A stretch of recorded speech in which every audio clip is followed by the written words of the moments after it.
कर चहनयार वर्ण जात और पात नहन जेहे रूप रंग अर रेख पेख को कह न सकत कहे अचल मूरत अनुभव प्रकाश हम तेज कह जय कोट इंद्र इंद्राण साहे सहान गण जय त्रिभुवन महेप सुर नर असुर नेत नेत बन तृण कहत तब सर्व नाम कथा कवन कर्म नाम बरनत सुनत तब सर्व नाम कथा कवन कर्म नाम बरनत सुनत और तारु विचारु मुरारु रमो राम मन मोहन नाम जपीने अदृष्ट अगोचर अपरंपर स्वामी गुर पूरा प्रगट कर दीने राम पारस चंदन हाम काष्ट लोष्ट हर संग हरि सतसंग पहे हर कंचन चंदन कीने नव छे खट बुलह मुख आगर मेरा हर प्रभ इवना पति ने जन नानक हर हृदय सद त्यावो एओ हर प्रभ मेरा पीने हम अवगुण परे एक गुण नाही अमृत छाड़ बिख बिख खाए माया मोह परम पे भूले सुतदारा स्यों प्रीत एक उत्तम पंथ सुनो गुर संगत ते मिलंत जाम त्रास मिटाई एक अरदास बाट कीरत की गुर रामदास सकहो टल गुर सेविय अहनस सहज दर्शन परस गुरु का जन्म मरण दुख जाए सिफत खसमदी नूर अरसो कुरसो चटिया डठे सच्चे पातशाह मल जन्म जन्म दी कटिया सज्जन सच्चा पातशाह सिर साहद साहू जिस पास बैठया सोहिया सबना दा वेसाहू सतनाम श्री वाहिगुरु साहिब जी। बिलावल महला चौथा। हर हर नाम शीतल जल त्यावहु हर चंदन वास सुगंध गंधैया। मिल सत संगत परम पद पाया, मैं हिरड पलास संग हर बुहिया। हर हर नाम शीतल जल त्यावहो, हर चंदन वास सुगंध गंधैया।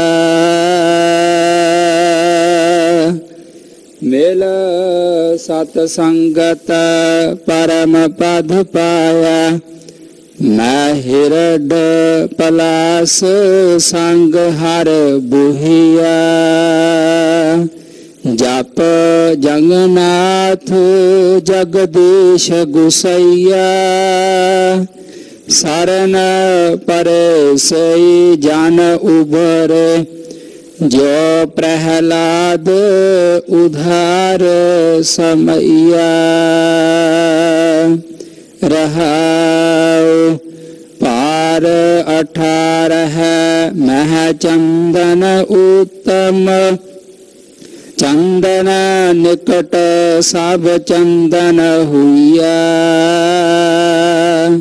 साकत कूड़े ऊव सुख हुए, मान अभिमान विछुड़ दूर गैया।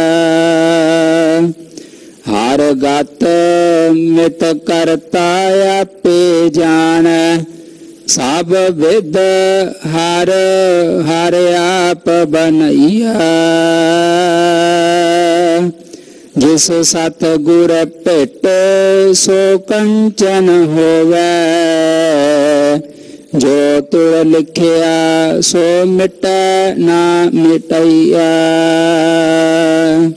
रतन पदार्थ गुर मत पावे, सागर भगत भंडार खुलैया। गुर चरणी एक शरदा उपजे, मैं हर गुण कहते त्रिपत ना पैया। परम बैराग नित नित हरत आए, मैं हर गुण कहते पावनी कहिया। बार बार खिन खिन पल कहिया, हर पार ना पावे पर परैया। शासत वेद पुराण पुकार है, धर्म करहो खट कर्म दृढ़ैया। मन मुख पाखंड परम विगुत, लोभ लहर नाव पार बुढ़ैया। नाम जप हो नाम गत पाव हो, सिमृत शास्त्र नाम दृढ़ैया। हाँ मैं जाए ता निर्मल होवे, गुरमुख परचय परम पद पैया। एहो जग वरण रूप सब तेरा, जित लाभ है से कर्म कमैया। नानक यंत वजाए वाज है, जित पावे तित राहे चलैया। एहो जग वरण रूप सब तेरा, जित लाभ है से कर्म कमैया। नानक यंत बजाए बाज है, जित पावे तित राहे चलैया। वाहेगुरु जी का खालसा, वाहेगुरु जी की फतेह। परम सत्कार योग सम्मान योग गुरु की साजी और निवाजी हुई गुरु का खास रूप गुरु खालसा साध संगत जियो। जगत गुरु हाजरा हजूर, जहरा जहूर, सर्व कला भरपूर। शब्द गुरु श्री गुरु ग्रंथ साहिब जी महाराज जी दे पवित्र पावन हजूरी च साहिब नौवें पातशाह दे पावन पवित्र सचखंड दरबार अंदर हाजरियां भर के एकत्र हो के अपने जीवन दियां घड़ियां गुरु लेखे ला के सफला कर रहे। तुर्की अकाली बाणी सर्ब आसा पूर्ण करने वाली श्री आसा जी दी वार दे शब्द कीर्तन रागी ਸਿੰਘਾਂ ਦੀ रसना तो आप जी ने सरवण कीते हैं। उत्थे नाल नाल अपनी सिमरती विच उन्हां दिनां नूं याद करिए, चेते करिए कि जून 84 दे समय साडे महान धर्म स्थान श्री हरमंदर साहब ते श्री अकाल तख्त साहब ते समय दियां सरकारां ने हमले कीते,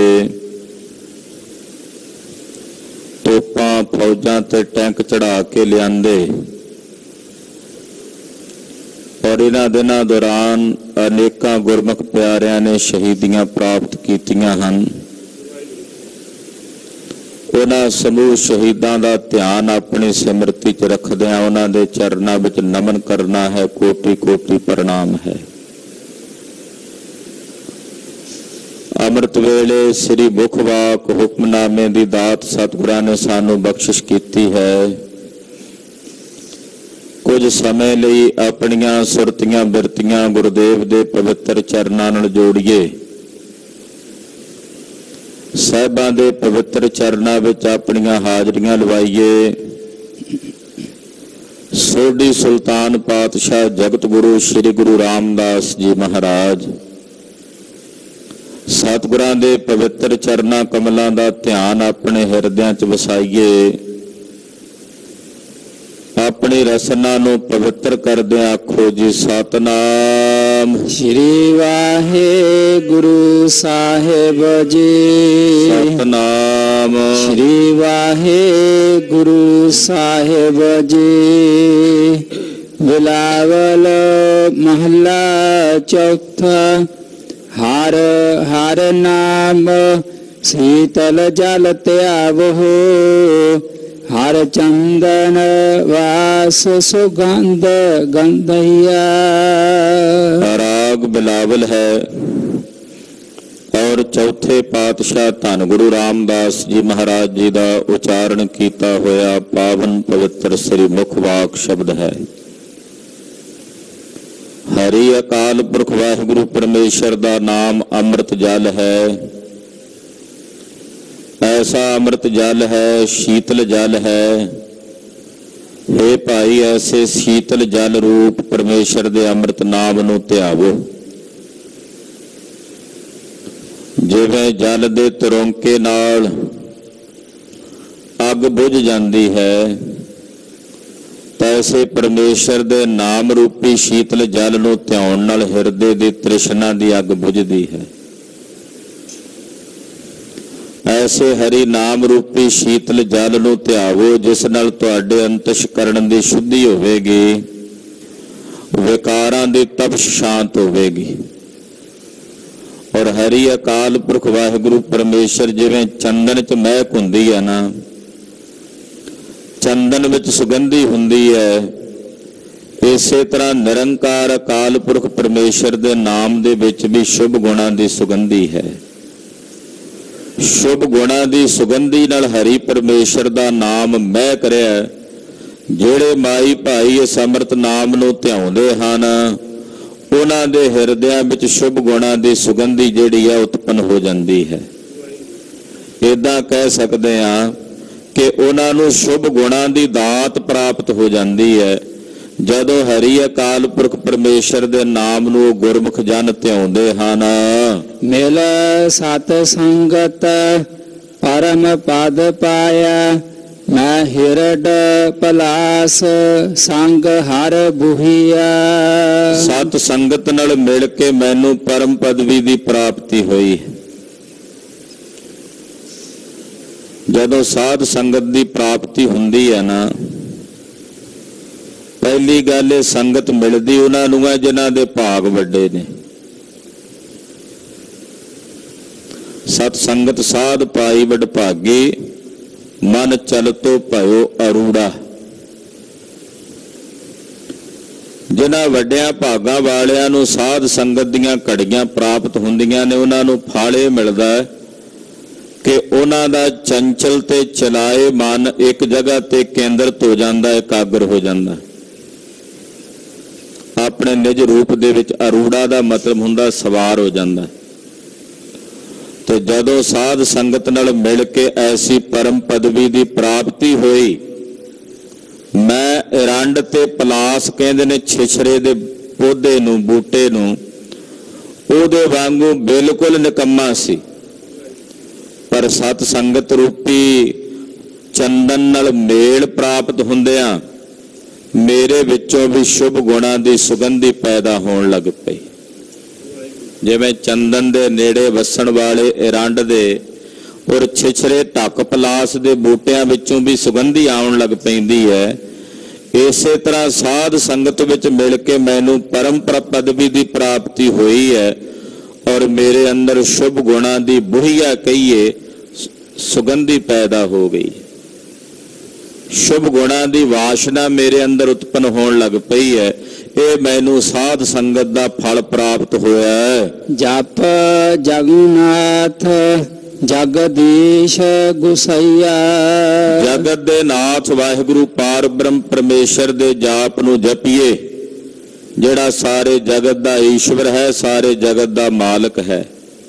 ਗੁਸਾਈਆਂ ਜਿਹੜਾ ਸਾਰੀ ਧਰਤੀ ਦਾ ਸਾਈਂ ਹੈ, ਸਾਰੇ ਧਰਤੀ ਦਾ ਸੁਆਮੀ ਹੈ। ਸਰਣ ਪਰੇ ਸਈ ਜਨ ਉਬਰੇ, ਜੋ ਪ੍ਰਹਿਲਾਦ ਉਧਾਰ ਸਮਈਆ।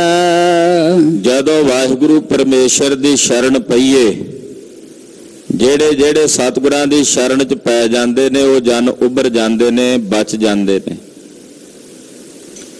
ਉਦਾਹਰਣ ਦਿੰਦੇ ਨੇ ਜਿਵੇਂ ਭਗਤ ਪ੍ਰਹਿਲਾਦ ਜੀ ਦਾ ਉਧਾਰ ਹੋਇਆ ਸ਼ਰਨ ਪਿਆਂ ਦਾ। ਕੱਲਾ ਉਧਾਰ ਹੀ ਨਹੀਂ ਹੋਇਆ, ਬਕਾਇਦਾ ਜਿੱਥੇ ਪਰਮੇਸ਼ਰ ਨੇ ਆਪਣੇ ਭਗਤ ਪ੍ਰਹਿਲਾਦ ਦਾ ਉਧਾਰ ਕੀਤਾ ਉੱਥੇ ਉਹਨਾਂ ਨੂੰ ਆਪਣੇ ਨਿਜ ਰੂਪ ਵਿੱਚ ਸਮਾਈ ਦਿੱਤੀ, ਆਪਣੇ ਨਿਜ ਸਰੂਪ ਦੇ ਵਿੱਚ ਅਭੇਦਤਾ ਦਿੱਤੀ। ਇਹ ਹਰੀ ਅਕਾਲ ਪੁਰਖ ਵਾਹਿਗੁਰੂ ਪਰਮੇਸ਼ਰ ਦਾ ਬਿਰਦ ਹੈ। ਜਿਹੜਾ ਉਹਦੀ ਸ਼ਰਨ 'ਚ ਪੈਂਦਾ ਹੈ ਉਹ ਉੱਭਰ ਜਾਂਦੇ ਨੇ ਔਰ ਉਹ ਵਾਹਿਗੁਰੂ ਪਰਮੇਸ਼ਰ ਦੇ ਸਰੂਪ ਵਿੱਚ ਹੀ ਇੱਕਮਿਕ ਹੋ ਜਾਂਦੇ ਹਨ।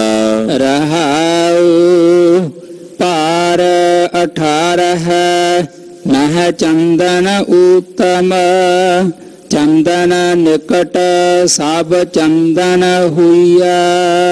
18 ਭਾਰ ਬਨਾਸਪਤੀ ਹੈ ਔਰ 18 ਭਾਰ ਬਨਾਸਪਤੀ ਦੇ ਵਿੱਚ ਸਭ ਤੋਂ ਉੱਤਮ ਹੈ ਚੰਦਨ। ਜਿੰਨੇ ਬਨਸਪਤੀ ਹੈ, ਜਿੰਨੇ ਦਰਖਤ ਨੇ, ਬੂਟੇ ਨੇ, ਸਭ ਤੋਂ ਉੱਤਮ ਚੰਦਨ ਨੂੰ ਕਿਹਾ ਜਾਂਦਾ। ਇਹ ਉੱਤਮ ਕਿਉਂ ਕਿਹਾ ਜਾਂਦਾ ਹੈ? ਕਿਉਂਕਿ ਚੰਦਨ ਨਿਕਟ ਸਭ ਚੰਦਨ ਹੋਇਆ, ਕਿ ਚੰਦਨ ਦੇ ਨੇੜੇ ਵਸਣ ਵਾਲੇ ਸਾਰੇ ਦਰਖਤ ਚੰਦਨ ਹੋ ਜਾਂਦੇ ਨੇ, ਉਸੇ ਦਾ ਰੂਪ ਹੋ ਜਾਂਦੇ ਨੇ। ਚੰਦਨ ਵਰਗੀ ਸੁਗੰਧੀ ਉਹਨਾਂ ਵਿੱਚੋਂ ਵੀ ਆਉਣ ਲੱਗ ਪੈਂਦੀ ਹੈ। ਇਸ ਕਰਕੇ 18 ਭਾਰ ਬਨਾਸਪਤੀ ਵਿੱਚ ਚੰਦਨ ਉੱਤਮ ਹੈ। ਸਾਕਤ ਕੂੜੇ ਊਭ ਸੁਖ ਹੁਏ, मन अभिमान विछुड़ दूर गैया। पर ਜਿਹੜੇ ਸਾਕਤ ਤੇ ਝੂਠੇ ਬੰਦੇ ਨੇ ਉਹਨਾਂ ਨੂੰ ਐਸੇ ਸਤਿਪੁਰਸ਼ਾਂ ਦੀ ਸੰਗਤ ਨਹੀਂ ਪਾਉਂਦੀ। ਸਾਰੀ ਮਾਨਵ ਕੋਟੀ ਚੋਂ ਸਭ ਤੋਂ ਉੱਤਮ ਰੱਬ ਦੇ ਪਿਆਰੇ ਨੇ। ਜਿਵੇਂ ਸਾਰੀ ਬਨਸਪਤੀ ਵਿੱਚੋਂ ਚੰਦਨ ਉੱਤਮ ਹੈ, ਇਸੇ ਤਰ੍ਹਾਂ ਸਾਰੇ ਸੰਸਾਰ ਦੇ ਜਿਤਨੇ ਮਨੁੱਖ ਜੀਵ ਨੇ ਸਭ ਤੋਂ ਉੱਤਮ ਰੱਬ ਦੇ ਪਿਆਰੇ ਮਹਾਂਪੁਰਸ਼ ਗੁਰਸਿੱਖ ਨੇ। ਕਿਉਂ? ਕਿਉਂਕਿ ਉਹਨਾਂ ਦੀ ਸੰਗਤ ਕਰਕੇ ਉਹਨਾਂ ਵਰਗੇ ਹੋ ਜਾਈਦਾ ਹੈ। ਪਰ ਜਿਹੜੇ ਸਾਕਤ ਤੇ ਝੂਠੇ ਲੋਕ ਨੇ ਉਹ ਖੜ ਸੁੱਕ ਬੂਟੇ ਵਾਂਗੂ ਨੇ। ਜਿਵੇਂ ਖੜੇ ਖੜੋਤੇ ਬੂਟੇ ਸੁੱਕ ਜਾਂਦੇ ਆ ਨਾ, ਏਦਾਂ ਖੜ ਸੁੱਕ ਬੂਟਿਆਂ ਵਾਂਗੂ ਨੇ ਸਾਕਤ ਤੇ ਝੂਠੇ ਮਨੁੱਖ। ਉਹਨਾਂ ਦੇ ਹਿਰਦਿਆਂ ਵਿੱਚ ਆਪਣਾ ਅਭਿਮਾਨ ਪਾਲਿਆ ਹੋਇਆ ਉਹਨਾਂ ਨੇ, ਉਹਨਾਂ ਦੇ ਮਨ ਅਭਿਮਾਨੀ ਨੇ। ਇਸ ਕਰਕੇ ਉਹ ਸਾਹਿਬ ਦੇ ਚਰਨਾਂ ਤੋਂ ਵਿਛੜ ਕੇ ਦੂਰ ਗਈਆ ਦਾ ਮਤਲਬ ਹੈ ਕਈ ਪ੍ਰਕਾਰ ਦੀਆਂ ਜੂਨੀਆਂ ਦੇ ਵਿੱਚ ਭਟਕਦੇ ਹਨ। ਉਹਨਾਂ ਨੂੰ ਕਈ ਪ੍ਰਕਾਰ ਦੀਆਂ ਜੂਨੀਆਂ ਵਿੱਚ ਭਰਮਣਾ ਪੈਂਦਾ ਹੈ। ਹਰ ਗਤ ਮਿਤ ਕਰਤਾ ਆਪੇ ਜਾਣ, ਸਭ ਵਿਦ ਹਰ ਹਰ ਆਪ ਬਣਈਆ। ਹਰੀ ਅਕਾਲ ਪੁਰਖ ਵਾਹਿਗੁਰੂ ਪਰਮੇਸ਼ਰ ਦੀ ਗਤ ਮਿਤ ਮਰਿਆਦਾ ਅਕਾਲ ਪੁਰਖ ਵਾਹਿਗੁਰੂ ਜੀ ਆਪ ਜਾਣਦੇ ਨੇ। ਔਰ ਇਹ ਸਾਰੀਆਂ ਵਿਧੀਆਂ, ਇਹਨਾਂ ਵਿਧੀਆਂ ਨੂੰ ਬਣਾਉਣ ਵਾਲੇ ਹਰੀ ਅਕਾਲ ਪੁਰਖ ਪਰਮੇਸ਼ਰ ਜੀ ਆਪ ਹਨ। ਸਭ ਵਿਦ ਹਰ ਹਰ ਆਪ ਬਣਈਆ। ਸਾਰੀਆਂ ਵਿਧੀਆਂ ਹਰੀ ਅਕਾਲ ਪੁਰਖ ਵਾਹਿਗੁਰੂ ਪਰਮੇਸ਼ਰ ਨੇ ਆਪ ਬਣਾਈਆਂ ਹਨ। ਜਿਸ ਸਤਿਗੁਰ ਭੇਟ ਸੋ ਕੰਚਨ ਹੋਵੇ, ਜੋ ਤੁਰ ਲਿਖਿਆ ਸੋ ਮਿਟੈ ਨਾ ਮਿਟਈਆ। ਜਿਹੜੇ ਸਤਿਗੁਰਾਂ ਨੂੰ ਮਿਲ ਗਏ ਉਹ ਕੰਚਨ ਹੀ ਹੋ ਗਏ, ਕਿਉਂਕਿ ਗੁਰੂ ਪਾਰਸ ਹੈ। ਗੁਰੂ ਪਾਰਸ ਨਾਲ ਛੂ ਕੇ ਗਲੇ ਸੜੇ ਲੋਹੇ ਨੂੰ ਵੀ ਕੰਚਨਤਾਈ ਸਵਰਨਤਾਈ ਦੀ ਪ੍ਰਾਪਤੀ ਹੋ ਗਈ। ਜਿਹੜੇ ਸਤਿਗੁਰਾਂ ਨੂੰ ਮਿਲੇ ਉਹ ਵੀ ਸੋਨਾ ਹੋ ਗਏ। ਜੋ ਧੁਰ ਲਿਖਿਆ ਸੋ ਮਿਟੈ ਨਾ ਮਿਟਈਆ। ਜੋ ਧੁਰ ਦਰਗਾਹ ਤੋਂ ਵਾਹਿਗੁਰੂ ਪਰਮੇਸ਼ਰ ਨੇ ਜੀਵ ਦੇ ਮੱਥੇ ਤੇ ਲੇਖ ਪਾਏ ਨੇ ਨਾ, ਉਹ ਲੇਖ ਨਾ ਮਿਟਦੇ ਨੇ ਨਾ ਕੋਈ ਮਿਟਾ ਸਕਦਾ। ਲੇਖ ਨਾ ਮਿਟਈ ਹੈ ਸਖੀ ਜੋ ਲਿਖਿਆ ਕਰਤਾਰ। ਕਰਤਾਰ ਨੇ ਪਰਮੇਸ਼ਰ ਨੇ ਇਹਦੇ ਕੀਤੇ ਕਰਮਾਂ ਮੁਤਾਬਕ ਜਿਹੜੀ ਪਰਾ ਲਬਧ ਬਣਾ ਦਿੱਤੀ ਹੈ, ਇਹਦੇ ਮੱਥੇ ਤੇ ਲੇਖ ਪਾ ਦਿੱਤੇ ਨੇ, ਉਹ ਲੇਖ ਨਹੀਂ ਮਿਟਦੇ। ਰਤਨ ਪਦਾਰਥ ਗੁਰਮਤਿ ਪਾਵੈ, ਸਾਗਰ ਭਗਤ ਭੰਡਾਰ ਖੁਲਈਆ। ਕੀਮਤੀ ਰਤਨ ਪਦਾਰਥ ਜਿਹੜੇ ਨੇ ਉਹ ਗੁਰੂ ਦੀ ਮੱਤ ਦੁਆਰਾ ਹਾਸਲ ਹੁੰਦੇ ਨੇ, ਗੁਰੂ ਕੀ ਮੱਤ ਦੁਆਰਾ ਪ੍ਰਾਪਤ ਹੁੰਦੇ ਨੇ। ਕਿਹੜੇ ਕੀਮਤੀ ਰਤਨ? ਵੈਰਾਗ, ਵਿਵੇਕ, ਸਤ, ਸੰਤੋਖ, ਦਇਆ। ਇਹ ਜਿੰਨੇ ਸ਼ੁਭ ਗੁਣਾ ਰੂਪੀ ਕੀਮਤੀ ਰਤਨ ਪਦਾਰਥ ਨੇ ਇਹ ਗੁਰੂ ਦੀ ਮੱਤ ਦੁਆਰਾ ਪ੍ਰਾਪਤ ਹੁੰਦੇ ਨੇ। ਸਤਿਗੁਰਾਂ ਦੇ ਭਗਤੀ ਦੇ ਭੰਡਾਰ ਰੂਪੀ ਸਾਗਰ ਭਰੇ ਪਏ ਨੇ। ਗੁਰੂ ਸਾਗਰ ਹੈ ਔਰ ਸਤਿਗੁਰੂ ਜੀ ਰੂਪੀ ਸਾਗਰ ਵਿੱਚ ਭਗਤੀ ਦਾ ਖਜ਼ਾਨਾ ਲਬਾ ਲਬ ਭਰਿਆ ਹੋਇਆ ਹੈ। ਜਿਹਦੇ ਲਈ ਸਤਿਗੁਰੂ ਜੀ ਖੋਲ ਦਿੰਦੇ ਨੇ ਉਹ ਖਜ਼ਾਨਾ, ਉਹਨੂੰ ਉਸ ਖਜ਼ਾਨੇ ਵਿੱਚੋਂ ਭਗਤੀ ਦਾ ਕਿਣਕਾ ਪ੍ਰਾਪਤ ਹੁੰਦਾ ਹੈ। ਗੁਰ ਚਰਣੀ ਇੱਕ ਸ਼ਰਧਾ ਉਪਜੀ, ਮੈਂ ਹਰ ਗੁਣ ਕਹਿਤ ਤ੍ਰਿਪਤ ਨਾ ਭਈਆ। ਮੇਰੇ ਗੁਰੂ ਪਾਤਸ਼ਾਹ ਦੇ ਚਰਨਾਂ ਉੱਤੇ ਮੇਰੇ ਮਨ 'ਚ ਸ਼ਰਧਾ ਉਪਜੀ, ਮੈਂ ਹਰੀ ਦੇ ਗੁਣ ਕਹਿੰਦਿਆਂ ਤ੍ਰਿਪਤ ਨਹੀਂ ਹੁੰਦਾ। ਜਿੰਨੇ ਗੁਣ ਗਾਇਨ ਕਰਦਾ ਹਾਂ ਆਪਣੇ ਮਾਲਕ ਦੇ, ਚਿਤ ਕਰਦਾ ਹੋਰ ਗਾਈ ਚਲਾ, ਹੋਰ ਗਾਈ ਜਾਵਾਂ। ਹਰੀ ਦੇ ਗੁਣ ਕਹਿੰਦਿਆਂ ਮੇਰਾ ਮਨ ਨਹੀਂ ਰੱਜਦਾ, ਮੇਰਾ ਮਨ ਤ੍ਰਿਪਤ ਨਹੀਂ ਹੁੰਦਾ। ਪਰਮ ਬੈਰਾਗ ਨਿਤ ਨਿਤ ਹਰ ਧਿਆਏ, ਮੈਂ ਹਰ ਗੁਣ ਕਹਿਤ ਭਾਵਨੀ ਕਹੀਆ। ਪਰਮ ਵੈਰਾਗ ਸਹਿਤ ਮੈਂ ਨਿਤ ਹਰੀ ਅਕਾਲ ਪੁਰਖ ਪਰਮੇਸ਼ਰ ਨੂੰ ਧਿਆਉਂਦਾ ਹਾਂ, ਹਰੀ ਦੇ ਗੁਣ ਕਹਿੰਦਾ ਹਾਂ ਔਰ ਭਾਵਨਾ ਨਾਲ ਕਹਿੰਦਾ ਹਾਂ, ਪ੍ਰੇਮ ਨਾਲ ਕਹਿੰਦਾ ਹਾਂ। ਹਰ ਗੁਣ ਕਹਤੇ ਭਾਵਨੀ ਕਹੀਆ। ਮੈਂ ਹਰੀ ਦੇ ਗੁਣ ਕਹਿੰਦਾ ਹਾਂ ਔਰ ਭਾਵਨਾ ਨਾਲ ਕਹਿੰਦਾ ਹਾਂ, ਪ੍ਰੇਮ ਨਾਲ ਵਰਣਨ ਕਰਦਾ ਹਾਂ। ਬਾਰ ਬਾਰ ਖਿਨ ਖਿਨ ਪਲ ਕਹੀਐ, ਹਰ ਪਾਰ ਨਾ ਪਾਵੈ ਕਰੈ ਪਰਈਆ।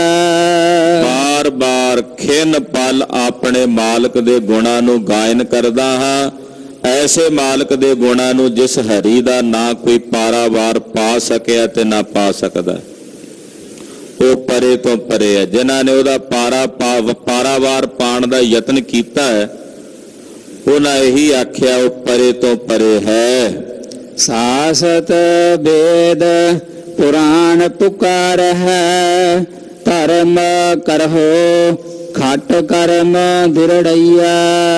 6 ਦੇ 6 ਸ਼ਾਸਤਰ ਤੇ 4 ਵੇਦ 18 ਪੁਰਾਣ ਪੁਕਾਰ ਪੁਕਾਰ ਕੇ ਕਹਿੰਦੇ ਆ ਭਾਈ ਧਰਮ ਨੂੰ ਧਾਰਨ ਕਰੋ। ਉਹ 6 ਕਰਮ ਦ੍ਰਿੜ ਕਰਾਉਂਦੇ ਆ, ਯੱਗ ਕਰਨੇ ਕਰਾਉਣੇ, ਦਾਨ ਦੇਣਾ ਲੈਣਾ, ਵਿਦਿਆ ਪੜ੍ਹਨੀ ਪੜ੍ਹਾਉਣੀ, ਸੰਧਿਆ ਕਰਨੀ, ਤਰਪਣ ਕਰਨਾ, ਏਦਾਂ ਦੇ 6 ਕਰਮ ਉਹ ਦ੍ਰਿੜ ਕਰਾਉਂਦੇ ਆ, ਧਰਮ ਦ੍ਰਿੜ ਕਰਾਉਂਦੇ ਆ ਸੰਸਾਰ ਦੇ ਜੀਆਂ ਨੂੰ। ਮਨ ਮੁਖ ਪਾਖੰਡ ਪਰਮ ਵਿਗੂਤੇ, ਲੋਭ ਲਹਿਰ ਨਾਵ ਪਾਰ ਬੁੜਈਆ। ਪਰ ਜਿਹੜੇ ਮਨਮੁਖ ਲੋਕ ਨੇ ਉਹ ਪਖੰਡ ਦੇ ਵਿੱਚ ਲੱਗੇ ਹੋਏ ਭਰਮ ਕਰਕੇ ਖੁਆਰ ਹੁੰਦੇ ਨੇ। ਲੋਭ ਦੀ ਲਹਿਰ ਦੇ ਵਿੱਚ ਉਹਨਾਂ ਦੀ ਜ਼ਿੰਦਗੀ ਰੂਪੀ ਕਿਸ਼ਤੀ ਆਪਣੇ ਹੀ ਕੀਤੇ ਪਾਪਾਂ ਦੇ ਭਾਰ ਥੱਲੇ ਡੁੱਬ ਜਾਂਦੀ ਹੈ। ਲੋਭ ਦੀਆਂ ਲਹਿਰਾਂ ਵਿੱਚ ਉਹਨਾਂ ਦੀ ਆਪਣੀ ਜ਼ਿੰਦਗੀ ਰੂਪੀ ਨਾਵ ਆਪਣੇ ਹੀ ਕੀਤੇ ਹੋਏ ਮਾੜੇ ਤੇ ਭੈੜੇ ਕਰਮਾਂ ਦੇ ਭਾਰ ਥੱਲੇ ਆ ਕੇ ਡੁੱਬ ਜਾਂਦੀ ਹੈ। ਨਾਮ ਜਪੋ ਨਾਮੇ ਗਤ ਪਾਵੋ। ਭਾਈ ਨਾਮ ਜਪੋ, ਕਿਉਂਕਿ ਨਾਮ ਨਾਲ ਹੀ ਬੰਦ ਖਲਾਸੀ ਹੋਣੀ ਹੈ। ਨਾਮ ਦੁਆਰਾ ਹੀ ਮੁਕਤੀ ਦੀ ਦਾਤ ਪ੍ਰਾਪਤ ਹੋਣੀ ਹੈ। ਸਿਮਰਤ ਸਾਸਤਰ ਨਾਮ ਦਿਰੜਈਆ। 27 ਸਿਮਰਤੀਆਂ ਤੇ 6 ਸ਼ਾਸਤਰ ਵੀ ਪਰਮੇਸ਼ਰ ਦਾ ਨਾਮ ਹੀ ਦ੍ਰਿੜ ਕਰਾਉਂਦੇ ਆ। ਉਹ ਵੀ ਇਹੀ ਕਹਿੰਦੇ ਆ ਭਾਈ ਨਾਮ ਜਪੋ, ਨਾਮ ਜਪੋ, ਨਾਮ ਜਪੋ। ਸ਼ਾਸਤਰ ਸਿਮਰਤੀਆਂ ਵੀ ਪਰਮੇਸ਼ਰ ਦਾ ਅੰਮ੍ਰਿਤ ਨਾਮ ਦ੍ਰਿੜ ਕਰਾਉਂਦੇ ਹਨ। ਹਉਮੈ ਜਾਏ ਤਾਂ ਨਿਰਮਲ ਹੋਵੇ, ਗੁਰਮੁਖ ਪਰਚੈ ਪਰਮ ਪਦ ਪਈਆ। ਹਿਰਦੇ ਵਿੱਚੋਂ ਹਉਮੈ ਜਾਏ ਤਾਂ ਇਹਦਾ ਅੰਤःਕਰਣ ਨਿਰਮਲ ਤੇ ਪਵਿੱਤਰ ਹੁੰਦਾ ਹੈ। ਜਿਹੜੇ ਗੁਰਮੁਖਤਾਈ ਨੂੰ ਧਾਰਨ ਕਰਦੇ ਨੇ ਉਹ ਸਤਿਗੁਰਾਂ ਦੇ ਸ਼ਬਦ ਵਿੱਚ ਪਰਚ ਜਾਂਦੇ ਨੇ, ਲੱਗ ਜਾਂਦੇ ਨੇ, ਔਰ ਉਹਨਾਂ ਨੂੰ ਪਰਮ ਗਤੀ ਦੀ, ਪਰਮ ਪਦਵੀ ਦੀ ਪ੍ਰਾਪਤੀ ਹੁੰਦੀ ਹੈ। ਇਹੋ ਜਗ ਵਰਨ ਰੂਪ ਸਭ ਤੇਰਾ, ਜਿਤ ਲਾਵਹਿ ਸੇ ਕਰਮ ਕਮਈਆ। ਇਹ ਵਾਹਿਗੁਰੂ, ਇਹ ਸਾਰਾ ਜਗ ਤੇ ਜਿੰਨੇ ਵਰਨ ਰੂਪ ਰੰਗ ਨੇ ਇਹ ਸਭ ਤੇਰਾ ਹੈ। ਇਹ ਸਾਰੇ ਜਗਤ ਦੀ ਉਤਪਤੀ ਵਾਹਿਗੁਰੂ ਜੀ ਵਿਧਾਤਾ ਜੀ ਤੁਸੀਂ ਕੀਤੀ ਹੈ। ਇਹਦੇ ਮਾਲਕ, ਇਹਦੇ ਸੁਆਮੀ ਤੁਸੀਂ ਹੋ। ਜਿੱਧਰ ਜਿੱਧਰ ਸੰਸਾਰ ਦੇ ਜੀਆਂ ਨੂੰ ਵਾਹਿਗੁਰੂ ਜੀ ਤੁਸੀਂ ਲਾਇਆ ਹੈ, ਇਹ ਉਸੇ ਤਰ੍ਹਾਂ ਦੇ ਕਰਮ ਕਮਾ ਰਹੇ ਨੇ। ਉਹਨਾਂ ਕਰਮਾਂ ਦੇ ਵਿੱਚ ਹੀ ਪ੍ਰਵਿਰਤ ਹਨ। ਨਾਨਕ ਜੰਤ ਵਜਾਏ ਵੱਜ ਹੈ, ਜਿਤ ਭਾਵੈ ਤਿਤ ਰਾਹੇ ਚਲਈਆ। ਧੰਨ ਸ੍ਰੀ ਗੁਰੂ ਰਾਮਦਾਸ ਜੀ ਮਹਾਰਾਜ ਜੀ ਫਰਮਾਉਂਦੇ ਆ, ਜਿਵੇਂ ਕੋਈ ਬਜੰਤਰੀ ਜੰਤ ਵਜਾਉਂਦਾ ਨਾ, ਕੋਈ ਸਾਜ਼ ਵਜਾਉਂਦਾ ਹੈ, ਜਿਵੇਂ ਵਜਾਉਂਦਾ ਉਹ ਸਾਜ਼ ਵੱਜਦੇ ਨੇ, ਤਿਵੇਂ ਸੰਸਾਰ ਦੇ ਜਿਤਨੇ ਜੀ ਵਾਹਿਗੁਰੂ ਹੈ ਜੰਤ ਨੇ, ਤੂੰ ਇਹਨਾਂ ਨੂੰ ਵਜਾਉਣ ਵਾਲਾ ਬਜੰਤਰੀ ਹੈ। ਜਿੱਧਰ ਤੈਨੂੰ ਪਾਉਂਦਾ ਹੈ ਉਸੇ ਰਾਹ ਤੇ ਨਾ ਸੰਸਾਰ ਦੇ ਜੀਆਂ ਨੂੰ ਚਲਾਉਣਾ। ਹੇ ਦਾਤਾ ਜੀ, ਸਾਡੇ ਤੇ ਤਰਸ ਕਰੋ, ਕਿਰਪਾ ਕਰੋ, ਸਾਨੂੰ ਭੁੱਲਿਆ ਹੋਇਆਂ ਨੂੰ ਆਪ ਜੀ ਮਾਰਗ ਪਾਓ। ਜਿਹੜਾ ਰਾਹ ਤੁਹਾਨੂੰ ਪਾਉਂਦਾ ਹੈ ਨਾ, ਕਿ ਜਿਸ ਰਸਤੇ ਤੇ ਅਸੀਂ ਚੱਲੀਏ ਉਸ ਰਾਹ ਤੇ ਮਹਾਰਾਜ ਜੀ ਸਾਨੂੰ ਚਲਾਓ। ਸਤਿਗੁਰੂ ਜੀ